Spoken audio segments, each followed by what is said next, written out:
We can start with some laughs. Yes. Hello, everyone. Welcome, Hello. Hi. welcome. Come on in to our special Friday chat.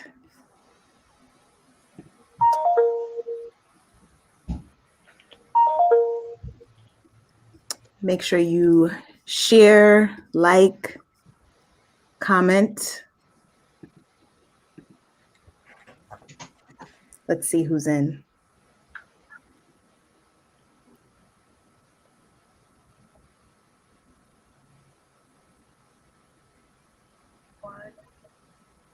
Okay, people are coming in.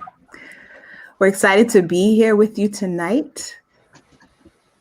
We have a fun discussion planned. A lot of good things. Hey, Mark.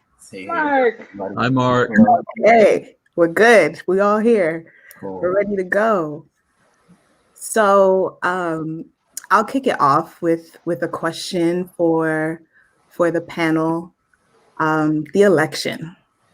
So there's a lot that we can unpack from that election. But first, let's talk a little bit about how important it was for you to vote and what it meant to you this year, especially. Kim? Oh, well, for me, it definitely, I vote every election. But this election was very important because there's so much political polarity in our nation right now. And it's always good to just be counted and make sure that you took the responsibility to make sure that you cast your vote and made sure your voice was heard. But also, it was important to make sure that the people around you were also taking the responsibility to vote because it was a very important election. Yes. Absolutely. Mhm. I think about the number of people in our history that sacrificed their lives in order for us to have that right to vote. It kind of baffles me that people today sometimes are don't seem to feel the importance of voting, especially when so many people died to give us that right. So for me, it was very important that not only I cast my vote, especially during this election, but that my family did that. We did that as a family. Oh, that's awesome. Yeah, I agree with that. I have voted in every election, but this one, for me, and in my lifetime, seemed to be the one that was the most crucial. Um, and primarily because I felt that we were truly going in the wrong direction Absolutely. in terms of treating people as though they all belong in these United States and and doing things in a very fair manner. And what's interesting is in other elections, I would vote a certain way. And it wasn't always democratic, but it wasn't that I had huge negative feelings about the opponent. It was just that the person I was voting for was more in line with what I believe. Whereas this was very different. And while I voted every election, this one I was probably more involved than ever before because it felt more important to me. Hmm. Because I felt that the democracy was under attack. So for the first time ever, I took part in a peaceful protest when the post office was under attack and when it was appearing that in an interesting way, they were trying to suppress the vote by removing mailboxes, by removing the sorting machines in the post office. I joined a movement that protested that, and I felt very good about that. But I felt that I needed to do something, and I'm of an age when in the '60s, while I was in high school, but protests were going on for the rights and especially civil rights in the South. And so we would see that on the nightly news of folks who look like us, who were fighting for these rights, fighting for the right to sit at a lunch counter, fighting for the right not to be sent around to the back, right? But I grew up in Connecticut, so I'm watching it from a distance. Yes. So that was part of my history, but I was removed. Wow. But this year, I didn't feel removed. I felt like I needed to be involved. And so for the first time, I was talking to people about whether they had registered to vote, because I felt it was that important. And so this felt like an election like no other election, like our lives depended on it. I think that's what I felt, that our lives depended on it.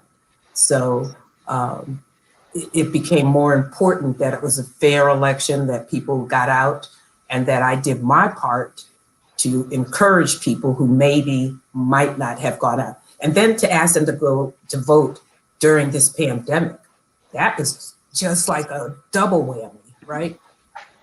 Yeah, absolutely.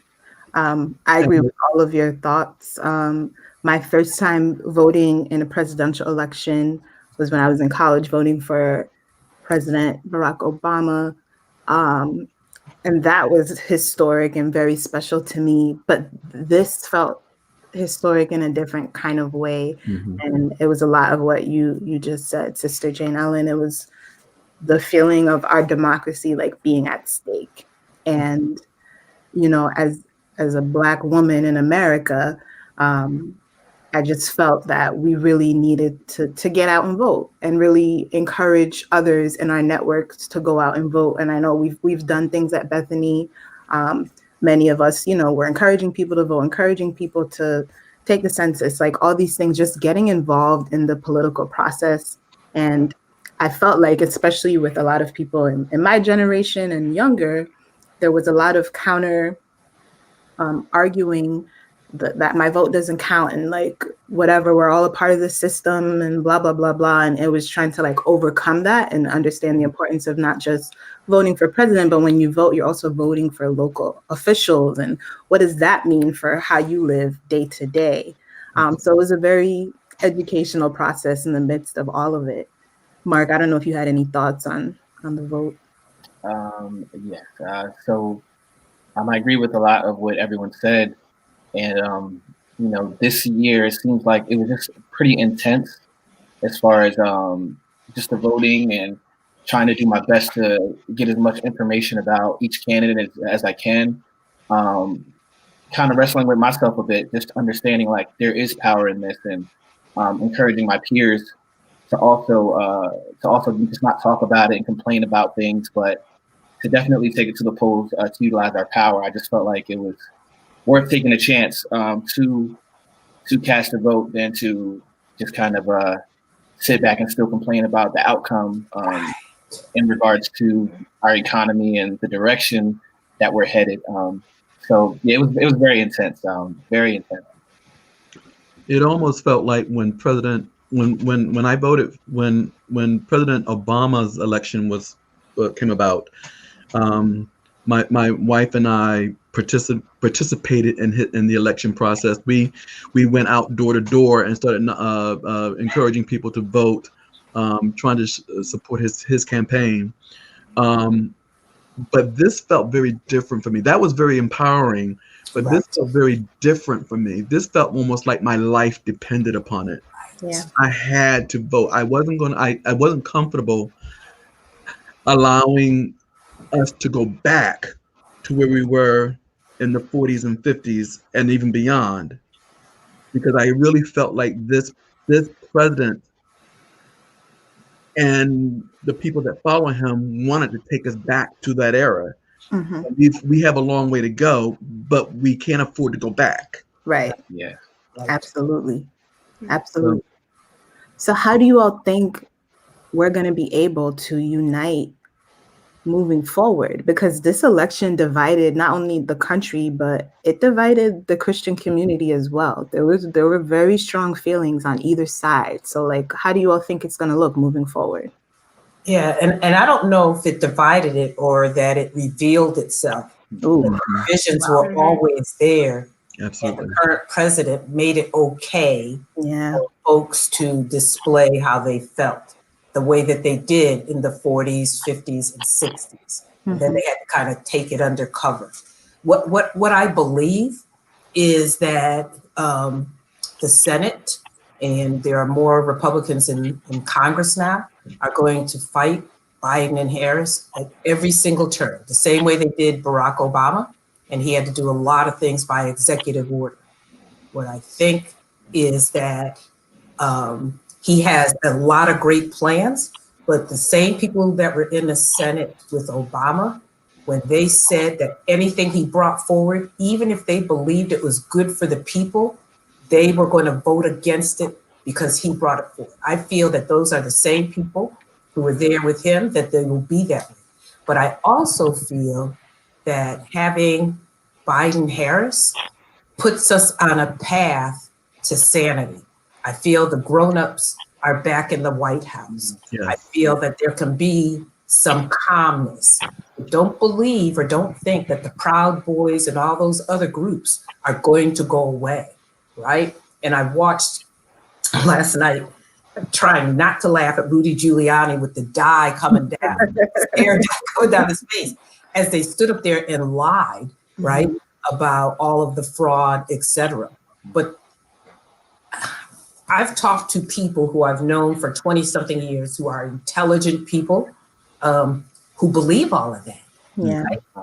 And at the end of the day, I think we cannot forget that while Biden got the largest amount of votes in the history of a presidential election, 45 got the second highest. That's a lot of people who are okay with everything that he's been doing.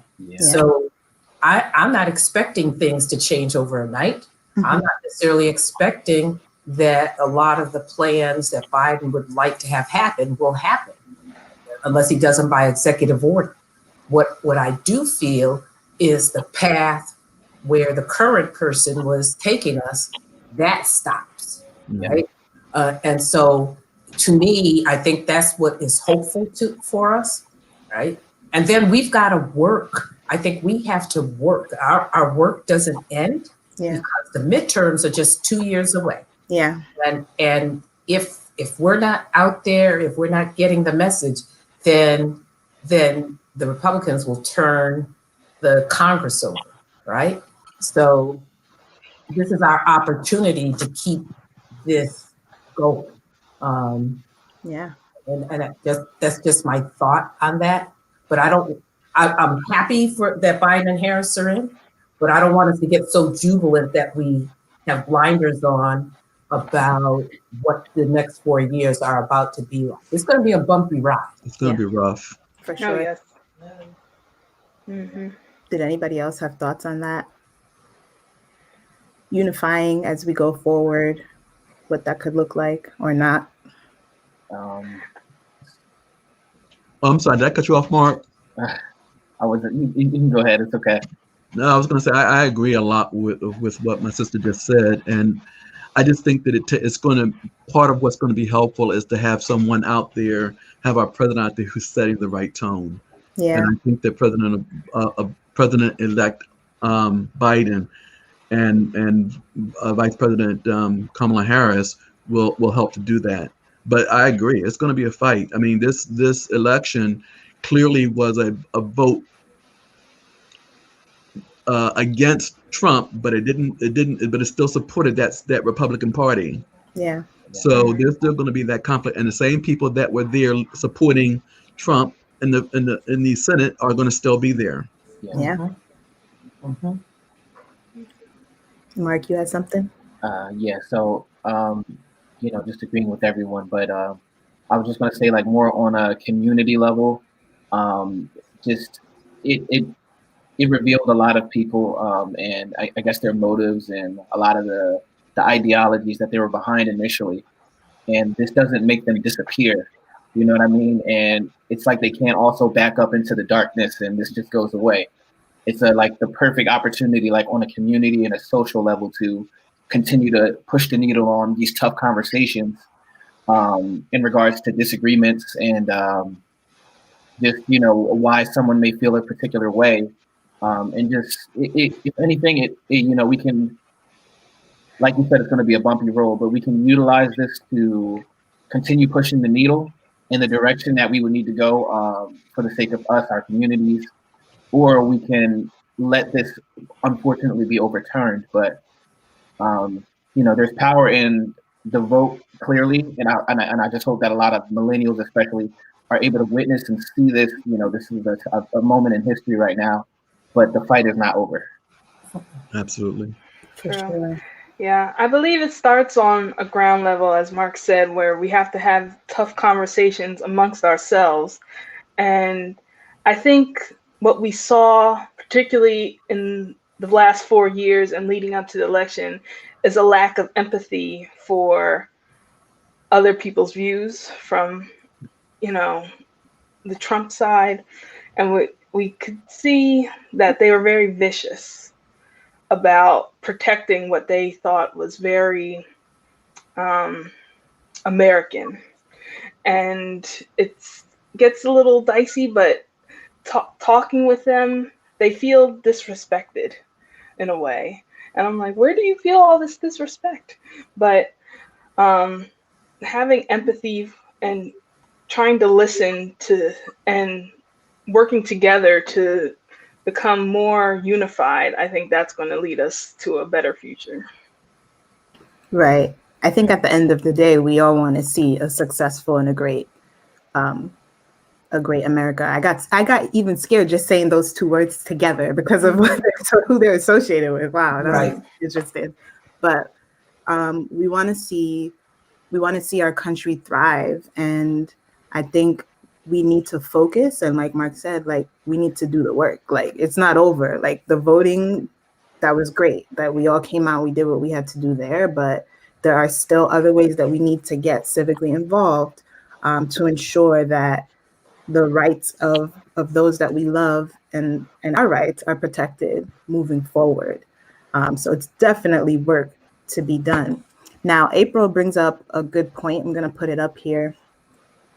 She says the transaction of peace is on the line. Trump will hurt others to keep separation of country going. And I think that's a lot of this. We're in like this waiting game right now. Mm-hmm. And I agree with April. Yeah. And whether it's those 70 million who voted for him, right? Or the Proud Boys and others of that ilk, they're not going away. He's empowered them. And so you hear them say it is no longer the Republican Party, it is Trump's party. And if you thought he was vocal and negative when Obama was president, with all the birther accusations, et cetera, it's going to continue. It's going to continue about stole the election, right? It's going to continue with negative words against Kamala Harris, who represents, America and what we're really supposed to be about in terms of a melting pot. So that's not going away. He's already said he's running for president in 2024, right? And that's really to freeze out any other Republicans from saying that they intend to run. So I think it's imperative, and Mark hit it on the head when he said it's about the local government also, because at the end of the day, while Biden got several million more votes than Trump, and he turned states that are typically red blue, but they went blue because they weren't necessarily supporting Trump, but they still voted the rest of the ticket Republican. Which is why so many won, which is why it's so interesting that he wants to make the elections invalid, because those senators and congressmen who won, they'd have to get out, right? You can't just say the president, you have to say that whole ticket isn't right. And if Democrats cheated, that's a funny way to cheat. You would take out Trump, but you would still leave in all the Democratic Republicans and senators, right? But if we're not doing the work at the local level, then during the midterms, those states that went blue this time will go back to red, right? And there won't be another 4 years after this one. So we can't be complacent. Everything is on the line, and he is going to keep that separation going. he saw that when he was initially campaigning in 2016, that resonated with a lot of people. And that's frightening and it's sad, but it's a reality. I had to, last Saturday, so I drive to Maryland for my haircut. And that's a whole nother story.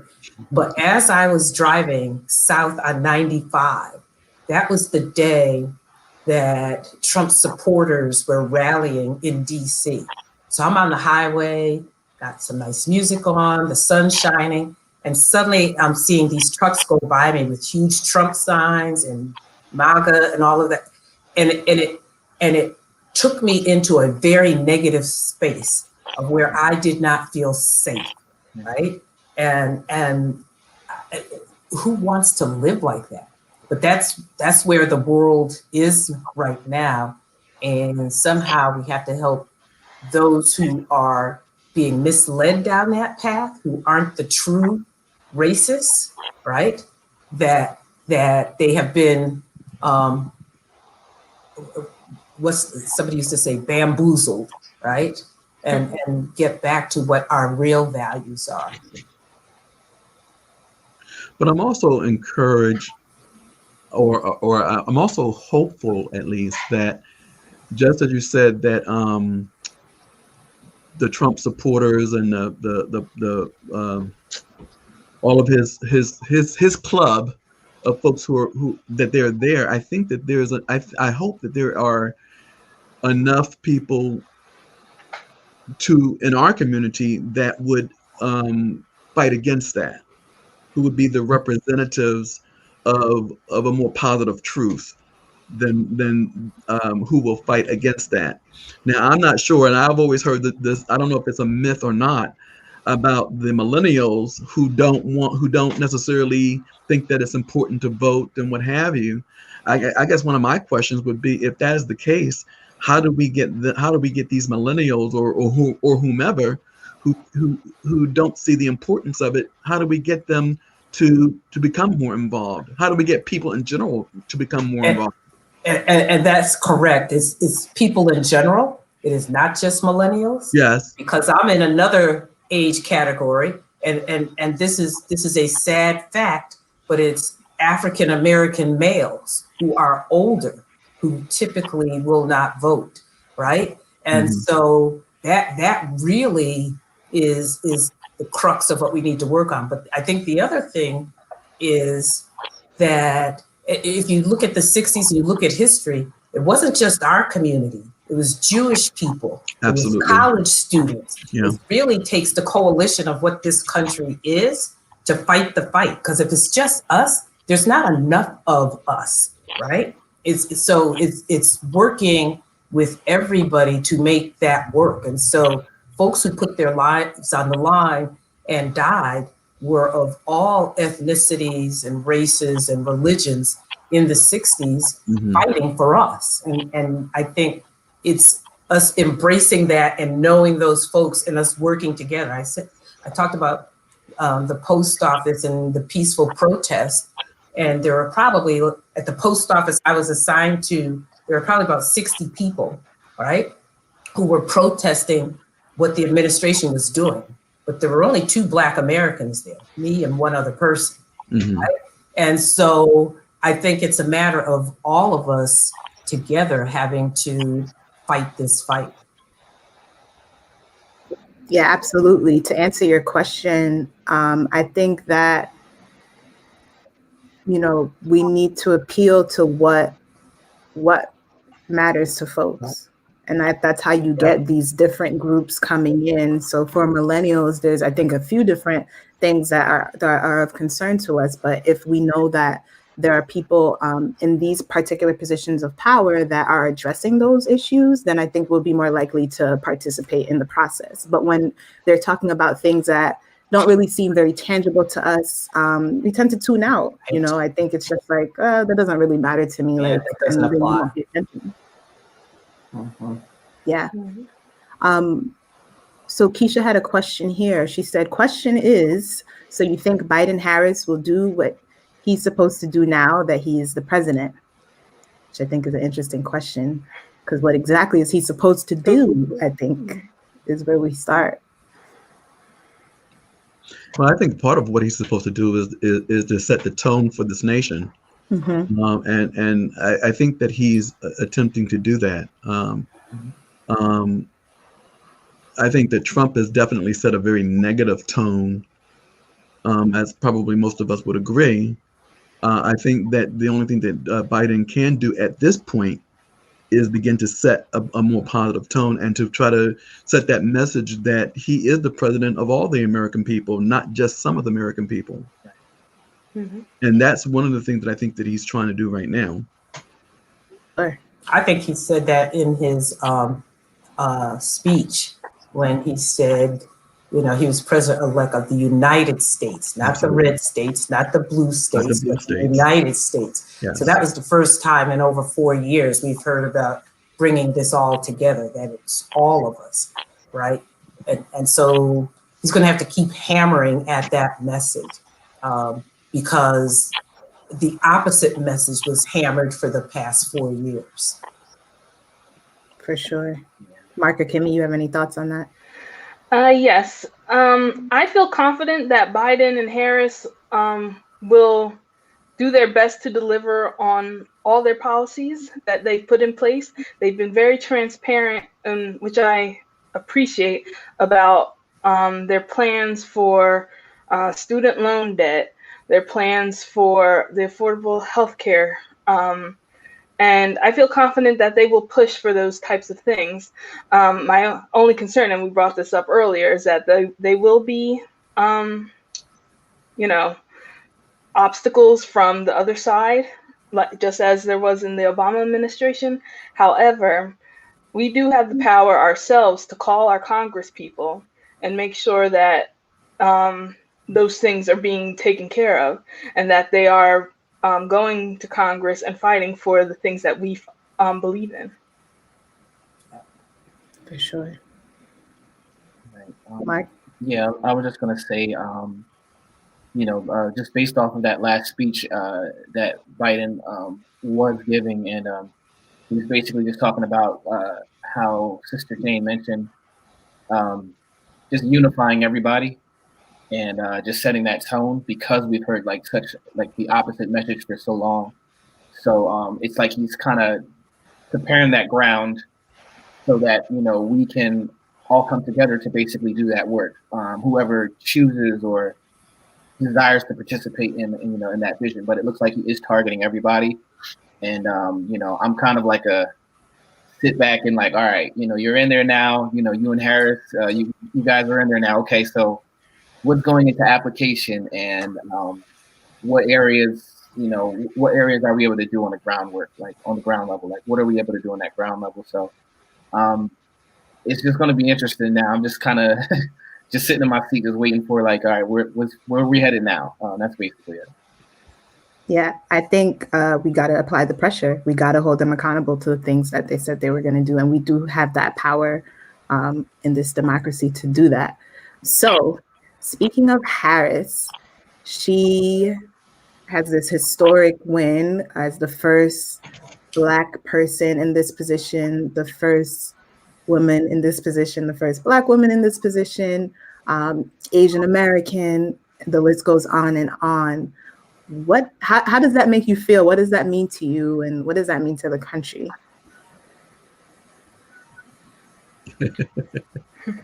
Well, she's tough. Yes, she is. I feel very confident that we're going to be in good hands with her as our vice president. I think that she's very tough. She's very smart. I think that she's going to be a great representative to this country, for this country. And I think, looking forward, I think, when I was a young father, having a daughter, it was important to me that there be representatives that my daughter could see. And I think that for a lot of Americans, especially a lot of Black Americans, a lot of young ladies of color, young people of color, I think that it's going to be very important to continue to see people of authority and of power who are running this nation and running this nation correctly and positively. Yeah. And I would even take it a little further than that, because she broke the glass ceiling. Absolutely. And so it's not just for little girls of color, right? It's for all little girls, because there have been at least 2 other times in our history, sometime in the 60s and then the mid 2000s, where presidential candidates had a woman as a vice presidential candidate. And one was on the Republican side, the other one was on the Democratic side. They didn't win, but there was that attempt. So first of all, there's a pride in that when there finally is a woman, it is a person of color, right? But I think it's good for all little girls. But I also think it's good for little boys too. Absolutely. That a woman, or it can be in that role, to expect, right? Because I'm waiting for us to get to a place where we're still the first of everything, right? So to finally have that, and it's a person of color, and she's my sorority sister. Oh, okay. I should have said that, but I think that, and the fact that she was running as a president, you know that she has the chops to do it, right? Yeah. You know that she has a very good view of the world order. So I think that we're in a very good position. Right. Yes, I agree. You can tell that Kamala Harris is very to the point. She doesn't let a lot of things slide. I feel confident of her in the position of vice president. And I think, especially it kind of feels like back when President Obama got elected, images matter, especially to young minority children and children in general. And to see finally a woman of color in such a high political position, it's very encouraging. And it's like Van Jones said, it's easier to tell your children that character matters. Mm-hmm. Yeah, so yeah, I absolutely agree with that. It shows, it's going to show a lot of young women, as well as just children in general and generations after, something like this has been actually just nailed into history. And it's not going to be undone at this point. It's there, it exists. And it's funny because it's like, looking generationally, what can come after as a result, you know what I mean? There's children in school now that are able to witness this and see this, and may have perhaps like thought that, we never seen this, or this isn't possible, or anything like that. But Kamala Harris she's showing she can roll with the big dog. Has literally been facing scrutiny and everything like that, but still pushed and drove. And look at it, like she is where she is. So I think it's an awesome thing, and I would love to just see what the effect of this is going to cause for those even after her run. Absolutely. I love it. I love it. I had my reservations about her as a presidential candidate, but it doesn't take away from who she is and what she's done and all her accomplishments and what this means for us as a country. So I'm loving it. I'm with you, Sister Jane Ellen. Like, it was great. Yeah, it's great. And it's about time, because it's overdue. Historically, women have always been at the forefront of the civil rights movements, of any kind of movement. They've always been a strong part of that movement. Right. So to have a woman to take the lead and to be, I mean, it doesn't surprise me or make me feel any way negative about it. I'm excited about it. So right. Yes. Right. Yes. I also think the other reason why it's historic is because when you look at the quote unquote free world, you look in Europe, you look at other countries, they have had women as their prime ministers and as their presidents forever. But at the end of this day, while we talk about this country and the issue with race, they've got that same issue with women, right? And is it this year where we're just celebrating that women were given the right to vote only 100 years ago, right? So to go from that to having the second highest office in the land is just a wonderful thing. And then on top of that, it's a person of color, right? Who went to an HBCU. So there's just pride all over that for all kinds of reasons. Yeah. But so many in this country aren't ready for that. And that is why a person like Trump was able to get in, because there were so many who were unwilling to vote for Hillary Clinton, primarily because she was a woman, right? That's really it. And they would rather have somebody who was saying all the negative, nasty things he was saying during his campaign. He could shoot down Fifth Avenue and he'd still get elected, all the things with all the women, etc. People voted for him rather than a woman. That says what this country is and is not, right? So this is a step in the right direction. It truly, truly is. Absolutely. So we're going to switch gears a little bit to talking about the second wave that we're experiencing. We've probably been experiencing it for a little while now of this pandemic. How are you all feeling about that? Has it changed anything for you? Is it interrupting your day-to-day life? Talk to me. How is it not interrupting? Right? So then it becomes a matter of how are you dealing with these, and I call this a transitional storm. Everybody calls this a new normal. I'm like, no, this is not the new normal. Eventually, what I call post-vaccine, that will be the new normal, right? But during this transitional storm, it's really been about figuring out how to find yourself and live in this environment. I will tell you, my first couple of months, because I'm a person, I'm moving all the time. You know, I manage a lot of people and I manage by walking around. And suddenly I'm sitting in front of Zoom every day, all day. And I think within a short period of time, I found I wasn't getting in my steps, right? I wasn't eating properly. And somewhere around the end of April, beginning of May, I'm like, this is not good, and turn that around, right? So I think you have to find that place, and the church has helped me find that place for sure, right? Friends have helped me find that place. I thank God that there's such a thing called Zoom, and that they have a business model where they make it free, right? And if in case you don't know, on Thanksgiving, there is no time limit on the free, right? Because they want families to be able to connect. No 40 minutes. But I think you've got to find it. And it's difficult for a lot of people, right? I think there are a lot of people who are lonely. I'm blessed to still be working, which keeps me very engaged, keeps me very active.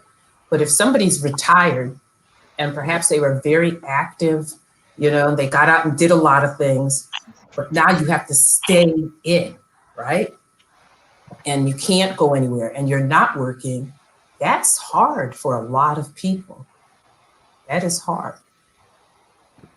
Yeah. I always said, like, I'm grateful. I work for an essential business, and I'm grateful that I was still able to go into work and know that our work mattered. I think that helped me because I am a person that's like always on the go. I don't know how I would have handled it if I had to work from home during this time. And, you know, my coworkers, we grew closer to one another because we were the only ones that we knew for most of this year that are still going into work. Most of our friends and family are working from home. So it caused us to grow closer and really build a support network for one another. So I'm grateful for that. But as we go into the second wave, I think it's just like for a lot of us, there's some pandemic fatigue. So, you know, we've been wearing our masks every day, all day. And then, you know, sometimes people get a little lazy and the mask is slipping down your nose and you're not, you know, staying 6 feet apart. And it's like you forget, like, we're still in a pandemic. Like we need, so it's like the second wave is kind of reawakening all of us to be like, oh crap, like we gotta get serious about this again and go back to doing the things we were doing very early on and taking a lot of precautions. Yeah, so like you said, Jody, I'm also an essential worker too, so I go into work as well. So as far as transitioning, from the first wave, I still had somewhat a rhythm to my everyday activity. You know what I mean? And it's definitely easier when you have a rhythm. But unfortunately for those that have to now, they're not able to go out and be free and just move around or anything. I'm sure that's a pretty tough transition, but as far as like the second wave and everything like that, like you had mentioned, it's very unavoidable. It's very unavoidable, and what I've been spending a lot of my time doing is, of course, protecting myself, wearing my mask, staying involved in church community, and just having some type of rhythm to life, some type of schedule. Not always the best at it, but just understanding like this is a different life. This is a different situation, and there's not necessarily anything we're primarily going back to. So it just honestly, oh, sorry, kind of losing myself. But like I was mentioning, I was avoiding looking at the numbers for the longest. From the first wave and everything like that. I really avoided looking at the numbers and everything and looking at the news and all of that. But I did recently take a look at it. And, it just shows me, it's not that I wasn't taking it serious before, but it just shows me the real impact that this is having on real lives. And the numbers are, unfortunately, it's a lot. It's a lot of deaths that's taking place. There's a lot of cases.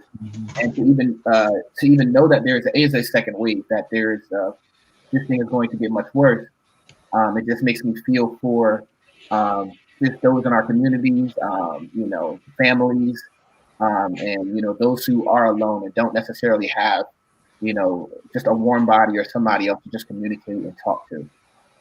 So that's my piece.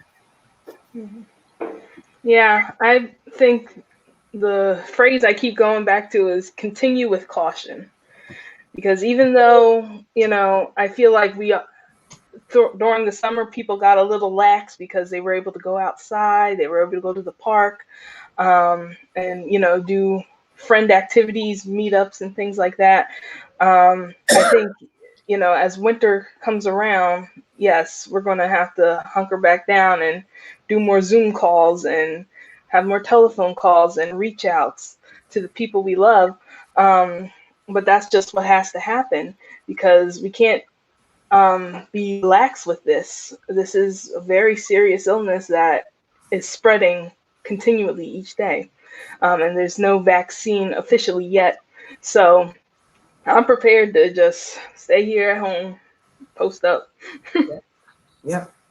It's been, I guess, like all of us, it's been kind of hard for me as well. I think up until 2 weeks ago, I was pretty much unemployed. So I had to, I spent most of my days on a computer anyway, and being told, just trying to look for jobs and things of that nature, and doing Zoom interviews and what have you.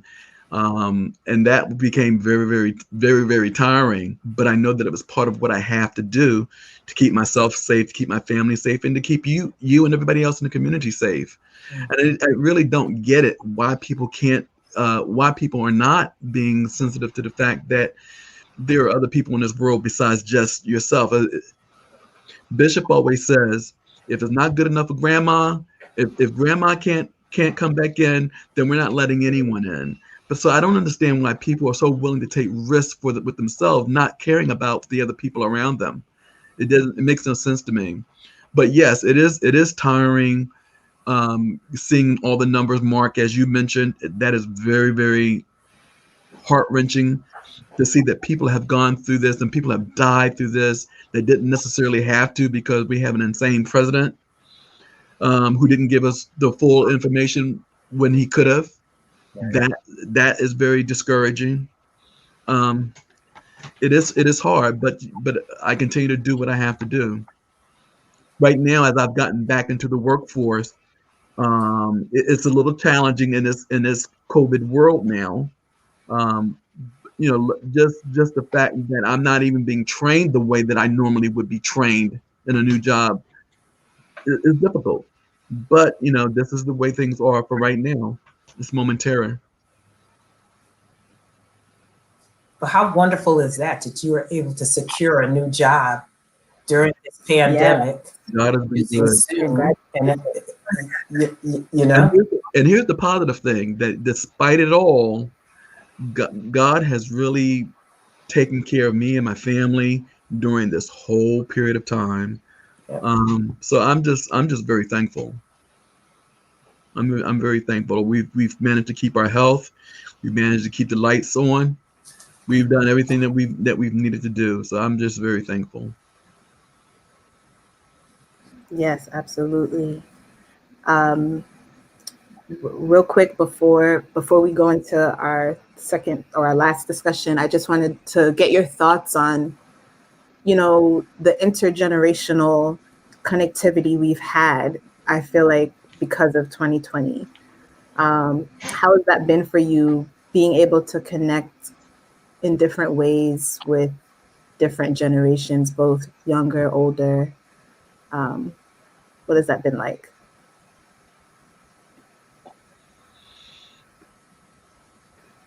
I can go. So I have a 4-year-old nephew, and he lives in Texas, and he loves to read and color. And there's this app called Caribou where we can do that together. So like he can pick the book and then I can read it to him and he can turn the pages on his end. He can also color in. So that's been a fun way to stay connected with him. Like I probably wouldn't have done that if we weren't living in a pandemic. We wouldn't, have connected in that way. So I thought that was cool. My son is in Texas, is in the Navy in Texas. And through Zoom, we've been able to remain connected with him. And that has been very, very positive. We're looking forward to, on Thanksgiving, even though he won't be able to be here with us, to connecting with him on Thanksgiving Day. So that's very positive, and I'm very excited about that. For myself, it has opened up opportunities to spend time with my niece and nephews, which is really cool because they're just full of questions, and I can only imagine. Can you almost imagine putting yourself in the younger children's shoes, and it's this world, it's this life that we're actually right. And they have a lot of questions, and just they still want to just be kids, and I want to be out and do things, and you got to let them know about precautions and just all of those things. But I just think it's opened that door for me, for me to be able to spend that time with my niece and nephews, and just kind to be another additional voice, just trying to steer them the right way, in spite of what's actually taking place. They're not. It's cool that they're not caught up on everything we are as adults at this point. You know what I mean? So they're actually helping me too. Mm-hmm. Yes. That's good. Any other thoughts about that? Okay. So we'll end on a high note. We'll get some laughs going. We can put the picture up. Okay. So which Thanksgiving side dish can't you live without? We have cranberry. It looks like a very homemade type of cranberry sauce. And then we have sweet potatoes or yams. Look like we got butter, a little bit of cinnamon on the top. Oh, okay. It could be whatever dish you want. Okay, whatever dish. It doesn't have to be those two. Those are just an example. So whatever dish. What dish can't you live without? What side dish can't you live without on Thanksgiving? So my son is vegan, and he has been for about 6 years, right? Although he's added fish into his menu to keep getting protein. So, and also my family from Connecticut always came to my home for Thanksgiving. So there would be, he could eat all of the sides, right? But everybody else would also have the turkey. So there'd be the cranberry and the dressing and all of those other things. But this year it's just he and I. And last year, when it was just the two of us, I did a turkey and then did his things and the fish. And then when he left and went home, I still had all of that turkey with just one person. I'm like, so this year I decided no, and do all seafood, but the potatoes, the sweet potatoes, those traditional sides that I grew up with and he grew up with are still there. But the seafood is a different touch. So it'll be macaroni and cheese, but it'll be lobster macaroni and cheese. It'll be dressing, but it'll be oyster dressing. Yeah, but because it's the holidays, so you go special. Yeah. Yeah. Okay. And so, and then I make a crab soup. So he's got the seafood, right? But we also got the collard greens and the cornbread. So My mouth is literally watering. This is the first year in my something years where there will be no cranberry relish. And I have always made mine because my mother made it, right? But when I did it last year, and it was just my son and I realized he doesn't really care for it.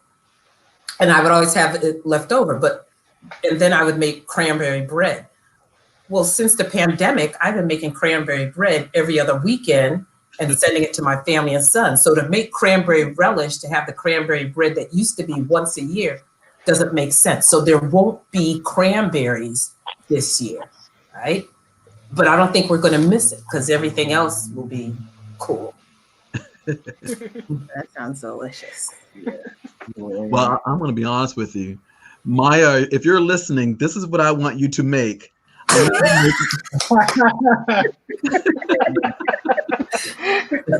Maya makes the best sweet potato pies. Yes, we've heard. Well, I can't wait to get her sweet potato pie. There you That's go. what I'm looking forward to. And my wife, I know this is going to cook up a storm. She's going to cook like there's 20 people in this house. There's only 3 of us. Right. But you can't help it. Yeah, right. You always cook for an army, you cook for an army. You have leftovers like forever. And the bad part about it is that I'll probably eat like for 20 people. So That doesn't count during the holidays. You're right. Yeah, I was talking to my mom about what the dinner lineup is going to be, and I was like, let's just do the main things we love: ham, mac and cheese, greens, and sweet potato pie. So There you it's going to go. be simple, but it's the classics. Yeah. So, Sister Rhonda she makes a good sweet potato pie too. we know.